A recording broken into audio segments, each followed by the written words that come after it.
আসসালামু আলাইকুম। I guessed United সকালের খবরে আমন্ত্রণ জানাচ্ছি আমি আতকিয়া আদিবা চৌধুরী। আজ রাষ্ট্রপতি নির্বাচনের মনোনয়নপত্র জমা দেওয়ার শেষ দিন। দলের মনোনীত প্রার্থীর মনোনয়নপত্র জমা দিতে দুপুর 1টার দিকে বিএনপির প্রতিনিধি দল নির্বাচন কমিশনে যাবেন বলে জানিয়েছেন সরকার দলীয় চিফ হুইপ নুরুল ইসলাম মনি। এখন পর্যন্ত দলের মহাসচিব ও স্থানীয় সরকার মন্ত্রী মির্জা ফখরুল ইসলাম আলমগীরের নাম রাষ্ট্রপতি পদে বিএনপির প্রার্থী হিসেবে জোর গুঞ্জন রয়েছে। গেল 1 আগস্ট স্থায়ী কমিটির বৈঠকে রাষ্ট্রপতি নির্বাচনে বিএনপির প্রার্থিতা চূড়ান্ত করার দায়িত্ব দেয়া হয় প্রধানমন্ত্রী ও দলের চেয়ারম্যান তারেক রহমানকে। এদিকে আজ দলের সর্বোচ্চ নীতি নির্ধারণী ফোরাম স্থায়ী কমিটির বৈঠক ডেকেছেন বিএনপির চেয়ারম্যান ও প্রধানমন্ত্রী তারেক রহমান। রাষ্ট্রপতি নির্বাচন সহ সমসাময়িক বিষয় নিয়ে দলের বৈঠকে আলোচনা হবার কথা রয়েছে। গুলশানে দলীয় চেয়ারম্যানের রাজনৈতিক কার্যালয়ে এই বৈঠক অনুষ্ঠিত হবে। প্রধানমন্ত্রী তারেক রহমানের সাথে বৈঠকে বসেছেন পিটার হাস ও নিশা দেশাই সহ বাংলাদেশ যুক্তরাষ্ট্র বিজনেস কাউন্সিল প্রতিনিধি দল। সকাল 9:30টায় প্রধানমন্ত্রী সচিবালয় কার্যালয়ে ইউএস বাংলাদেশের বিজনেস কাউন্সিলে প্রতিনিধিরা প্রধানমন্ত্রীর সাথে বৈঠকে বসেন, যেখানে বাংলাদেশের বিনিয়োগ সংক্রান্ত এবং সম্ভাবনা নিয়ে আলোচনা হচ্ছে। বৈঠক শুরু হয়ে এখনও চলছে। শহীদ শরীফ ওসমান বিন হাদির হত্যাকারীদের ভারত থেকে ফিরিয়ে এনে বিচার নিশ্চিত না করা হলে আগামী 12 ডিসেম্বর থেকে শাহবাগে অবস্থান কর্মসূচি পালনের হুঁশিয়ারি দিয়েছেন ইনকিলাব মঞ্চের আহ্বায়ক আব্দুল্লাহ আল জাবের। বাদ ফজর ঢাকা বিশ্ববিদ্যালয়ের শহীদ শরীফ ওসমান বিন হাদির কবর জিয়ারত শেষে সাংবাদিকদের একথা জানান তিনি।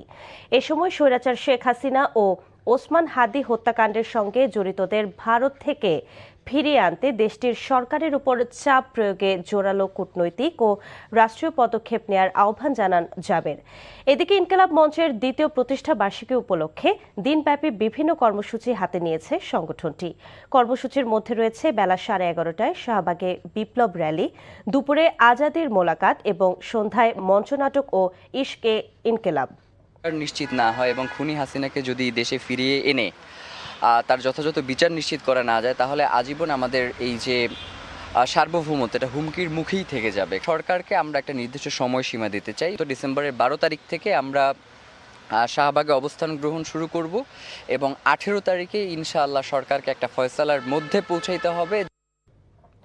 স্বাধীনতার 55 বছর পার হলেও কুষ্টিয়ার দৌলতপুর উপজেলার সীমান্ত ঘেঁষা রামকৃষ্ণপুর ও চিলমারি ইউনিয়নের যোগাযোগ ব্যবস্থার এখনো কোনো উন্নয়ন হয়নি। একটি সেতুর জন্য ব্যবসা বাণিজ্য সবকিছুই যেন থমকে আছে। এদিকে খাগড়াছড়ির মাটিরাঙ্গায় এখনো নেই পাকা সেতু। এতে দুটি ইউনিয়নের মানুষ চরম ভোগান্তিতে। বিস্তারিত জীবন আহমেদের ডেস্ক রিপোর্টে। চরাঞ্চলের মানুষের এমনিতেই যেন দুর্ভোগের শেষ নেই। বন্যা, জলোচ্ছ্বাস সবকিছুর সাথে যুদ্ধ করে তাদের বেঁচে থাকতে হয়। কুষ্টিয়ার দৌলতপুরের চরাঞ্চলের চিত্র এমন। ব্যবসা বাণিজ্য, লেখাপড়া সবকিছু যেন থমকে আছে একটি সেতুর কারণে। স্বাধীনতার এত বছর পরও তা বাস্তবায়ন হয়নি। দৌলতপুর উপজেলা সদর থেকে 30 কিলোমিটার দূরে পদ্মা নদীর চরাঞ্চলে অবস্থিত রামকৃষ্ণপুর ও চিলমারি ইউনিয়ন। চারদিক নদী বেষ্টিত এই চরাঞ্চলে প্রায় লক্ষাধিক মানুষের বসবাস। একটা ডেলিভারি রুগী আনতে গেলে দেখা যাচ্ছে রুগীটা মারা যায় আনতে আনতে। আসে রাত্রের বেলায় যদি হয় তাহলে মনে করেন যে নৌকা পাওয়া যায় না। ব্রিজটা হলে আমাদের অনেক সুযোগ সুবিধা হবে। আমাদের একটা যদি আপাত বিপদ হয় তা আমরা আসতে পারিনি। একের পর ঘন্টা ঘন্টা বসে থাকতে লাগে, বৃষ্টির সময় ভিজতে হয়। সেতুটি হলে শিক্ষা, স্বাস্থ্য, কৃষি, অর্থনীতিতেও বড় পরিবর্তন আসবে বলে মনে করেন স্থানীয় জনপ্রতিনিধিরা।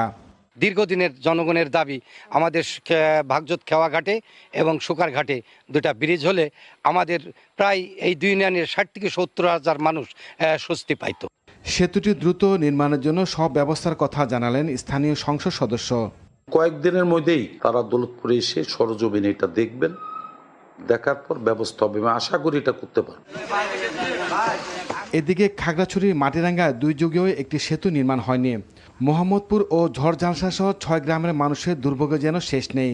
অস্থায়ী একটি ঝুলন্ত সেতু তাদের একমাত্র ভরসা। আমরা 3-4টা গ্রামের মানুষ অবহেলিত। এর নিকটে আমাদের হাসপাতাল, আমরা আসতে পারি না। ছাত্রছাত্রী পোলাপানেরা আসা যাতায়াতের সমস্যা হয়, মানে সমস্যার কোনো শেষ নাই এই ব্রিজটা নিয়ে। দ্রুত সেতু নির্মাণের উদ্যোগ নেওয়া হবে বলে জানালেন উপজেলা নির্বাহী কর্মকর্তা।